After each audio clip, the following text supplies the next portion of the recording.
අයියේ රූම් ගියානේ මොකෝනේ බං අම්මෝ බං ඒකට ගහලා නැත්තේ ඔබ විතරයි බං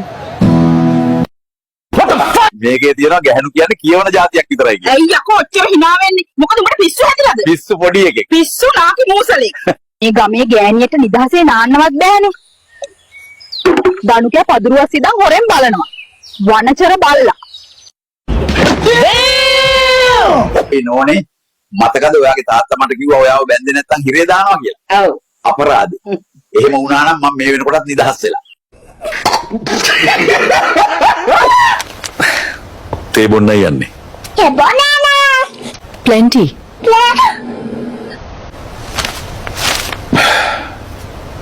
ඊයෝජී කෙනෙක්ගේ හදුම් කූරු වලින් දෙකේ සමාන වෙන්නේ කොහොමද උන් දෙන්නටම සුවඳ බලන්න පුළුවන් කෑවොත් බඩු බනිස් නවද මචං පොඩි කාලේ මගේ හෙන ලොකු සීන්ලු තිබිලා තියෙන්නේ. මොකද මචං මේ? ඉපදිලා අවුරුදු 1කමාරක් විතර යනකම් කාත් එක්කවත් කතා කරේ නැහැ කියන්නේ.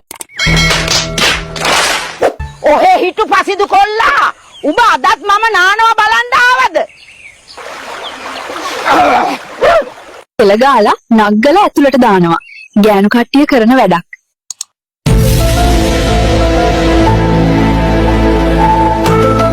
වැඩ කරන තන හොඩඩ. අපෝ අපේ නම් පඩි දෙන්න ගොඩක් පරක්කු වෙනවා. අපේ සර් නම් පඩි තකෙන් දෙනවා. පඩි තකෙන්.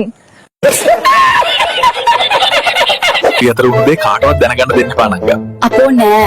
රයියන්ඩිටනේ ලැජ්ජාව අඟලක් දිගේකකින් කිචි කැවුවා කියලා දැනගත්තම. The next day. දැන් බොයයි මායි ෆිල්ම් හෝල් එක ළඟට ගියානේ. ඉතින් උඹලා ඇතුළට ගියාද බං?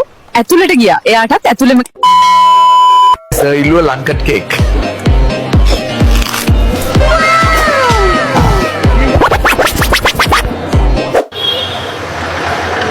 ඇයි අංකල් ඔයා අද හරි සතුටින් අපේ ගෑණිය අද දිලුම් එක පැනලා ගියානේ. ඔක්කොටිය ටිකට් ගන්න.